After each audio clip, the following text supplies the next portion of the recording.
Oi pessoal, tudo bem com vocês? Hoje a gente vai estar dando continuidade ao estudo das parábolas lá de Mateus capítulo 13. Hoje a gente vai estar falando sobre a parábola da pérola, que está no versículo 45 e no versículo 46. Assim também, o reino dos céus é semelhante a um comerciante que procura boas pérolas.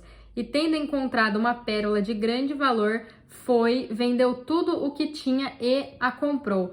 Então aqui, gente, o comerciante, né, que encontra essa pérola, vende tudo e a compra é Cristo, que busca a igreja que estava no mundo corrompido por Satanás e depois de encontrá-la, ele foi à cruz, né, vendeu tudo o que tinha e a comprou. As pérolas são formadas no mar e o mar na Bíblia, ele representa, né, ele está relacionado às coisas deste mundo. A pérola, ela é formada dentro de uma ostra, né? Então a pérola é a igreja. Mas quem é a ostra, né? A ostra não é falada aqui, mas para ter pérola precisa ter uma ostra.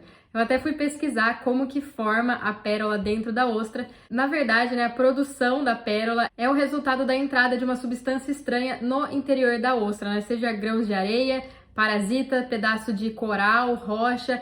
Então, quando um corpo estranho ele entra no interior da ostra, as células do nácar começam a trabalhar, né, e cobrem, por exemplo, o grão de areia, né, com camadas e mais camadas. E nesse processo inteiro vai formando a pérola. Ao entender tudo isso, a gente pode dizer que para a produção da pérola, a ostra ela teve que sofrer, porque um corpo estranho estava dentro dela a machucando, então ela transformou a natureza daquilo que estava dentro dela, né, que estava a machucando.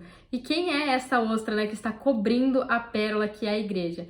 Que na verdade mudou a natureza daquela substância e produziu a pérola. Jesus. Então nós somos esse grão de areia, essa substância estranha que entrou em Jesus.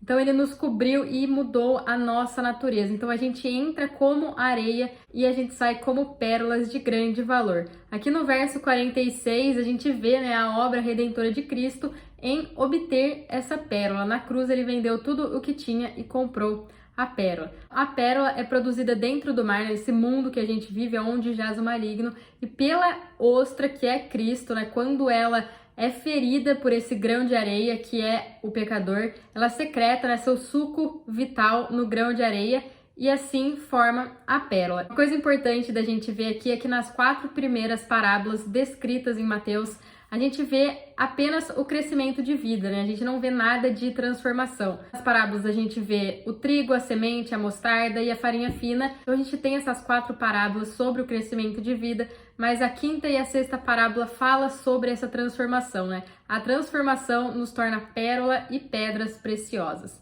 Então, gente, a pérola, ela vem do mar, que representa o mundo corrupto por Satanás. Ela deve se referir à igreja, que é composta principalmente de crentes regenerados do mundo gentil e é sim de grande valor. Então, o Senhor, ele não quer apenas ter o reino, mas ele também quer uma igreja gloriosa. De acordo com Apocalipse 21, depois vocês podem estar lendo lá, a Nova Jerusalém é uma combinação de tesouro, né, dessas pedras preciosas e da pérola. Então, a Nova Jerusalém é tanto o reino quanto a igreja. Em Mateus 13, aqui a gente vê que tanto o tesouro no campo quanto a pérola produzida no mar representam a mesma coisa. Mas a gente deve saber, né, em que aspecto nós somos esse tesouro, em que aspecto nós somos a pérola. O tesouro é o símbolo do reino e ele está escondido na terra, portanto está totalmente relacionado com a terra, mas a pérola, símbolo da igreja, não tem nada a ver com a terra, porque ela foi produzida no mar. Como igreja, nós somos aqueles que saímos do mundo e a gente não tem mais nenhuma relação com ele. Embora sejamos a pérola que saiu do mar, nós não estamos mais no mar. Nós fomos regenerados, nós fomos transformados nessa pérola preciosa. Nossa natureza foi mudada e a gente não tem mais nada a ver com esse mundo corrupto. Visto que nós somos o reino também, nós não temos nada a ver com o mundo corrupto de Satanás, mas nós estamos relacionados com a terra criada por Deus e redimida por Cristo.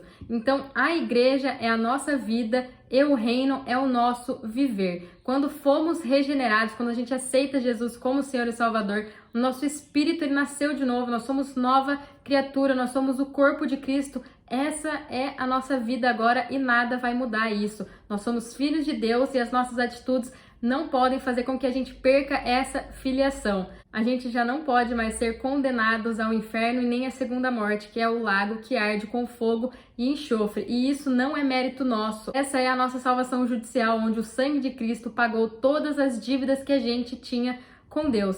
Se a gente for para Apocalipse 21, a gente vai ver que as portas da Nova Jerusalém são feitas de pérola e é a porta da nossa salvação realizada por Jesus, onde os nossos pecados feriram ele. Nós entramos nessa ostra como corpos estranhos, né, como esse grão de areia, e a gente sai dele como pérola. E é exatamente isso que acontece com a gente. A nossa natureza é transformada quando a gente aceita Jesus como Senhor e Salvador. Mas o reino é o nosso viver, o que a gente faz ou o que a gente deixa de fazer são as nossas obras. Lá em 1 Coríntios capítulo 3, versículo dos 10 ao 15, diz assim: segundo a graça de Deus que me foi dada, pus eu como sábio arquiteto o fundamento, e outro edifica sobre ele. Mas veja cada um como edifica sobre ele. Porque ninguém pode pôr outro fundamento além do que já está posto, o qual é Cristo. Então, o fundamento é Cristo e ponto. Ninguém pode pôr outro. Se alguém sobre este fundamento formar um edifício de ouro, de prata e pedras preciosas, madeira, feno e palha, a obra de cada um se manifestará. Na verdade, o dia a declarará, porque pelo fogo será descoberta e o fogo provará qual seja a obra de cada um. Então, todo mundo vai estar passando pelo fogo. Se a obra que alguém edificou nesta parte permanecer, esse receberá galardão. O que permanece quando vem o fogo? Ouro, prata e pedras preciosas. Se a obra de alguém se queimar, sofrerá detrimento, mas o tal será salvo, todavia, como pelo fogo. Se a obra de alguém se queimar, é uma obra de palha, feno e madeira, e esse vai sofrer, vai ser disciplinado, mas ele vai ser salvo como pelo fogo. Então aqui tá falando do nosso viver, né? A gente deve construir em cima do fundamento que é Cristo, ouro, prata e pedras preciosas, né? Esses tesouros que ao passar pelo fogo eles não se queimam, e assim a gente recebe o galardão que é segundo as nossas obras. Gente, eu quero estar deixando muito claro aqui porque a gente está falando de dois assuntos diferentes. O primeiro é salvação e o segundo é reino. A nossa salvação foi efetuada por Cristo, a gente não fez nada. Assim como a gente não fez nada e a gente já nasceu pecador, assim também a gente não fez nada e nós fomos salvos, livres do inferno. Mas essa questão que eu tô colocando aqui é sobre o reino. É aqui que entra as nossas obras, a nossa maneira de viver. Quem edificar tesouro em cima do fundamento vai receber galardão e vai reinar com Cristo no milênio. Quem edificar com palha, feno e madeira, a obra vai queimar. E durante esses 1000 anos, durante o milênio, né, durante a manifestação do reino dos céus, vai estar passando por disciplina, né, para se purificar e queimar tudo aquilo que não é ouro ou pedras preciosas. Essas pessoas, mesmo passando pelo dano da segunda morte, não é a segunda morte, é o dano dela, elas estarão na Nova Jerusalém porque elas já foram salvas por Jesus. Elas só não tiveram obras para estar participando do reino. Amém? Gente, então vamos lembrar, lá em Apocalipse 21, a Nova Jerusalém, ela é composta por pedras preciosas e por pérolas. Então, cada portão é uma pérola, mas as paredes são construídas com pedras preciosas. Os portões de pérolas são a entrada, né? O começo da nossa caminhada, mas as paredes são a expressão, né? Representa o nosso viver. É a vida de Deus que estava no nosso espírito quando a gente nos tornou pérola, fluindo e transbordando para todo o nosso ser, para nos transformar em pedras preciosas também.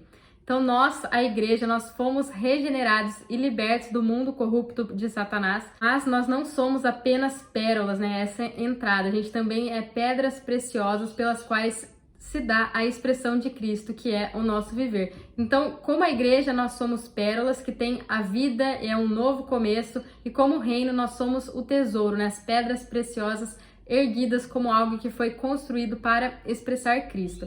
Gente, a quinta parábola fala do tesouro, né? Que fala desse homem que encontrou um tesouro e o escondeu até poder vir e comprar o campo todo para poder pegar o tesouro. E a sexta parábola fala desse comerciante em busca de uma pérola. Então, quanto ao reino, Cristo é esse homem que ele precisava comprar o campo para ter o tesouro. Então, ele não compra o tesouro em si. E quanto à igreja, o comerciante não comprou o mar onde estava a pérola, ele comprou somente a pérola. Então, Cristo comprou a pérola diretamente, bem como a terra, o campo, mas ele não comprou o tesouro diretamente, porque o tesouro tem a ver com as nossas obras. Então, nós que precisamos construir esse tesouro através das nossas obras em cima do fundamento que é Cristo. Então, embora Cristo tenha redimido a igreja e a terra, ele não redimiu o reino.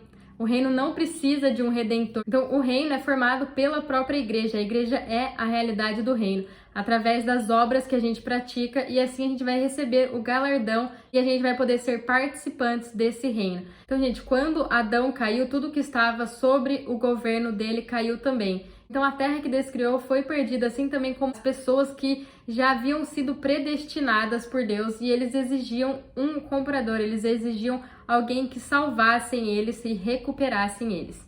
Amém? Gente, essa é a parábola da pérola. Fiquem com Deus e até mais!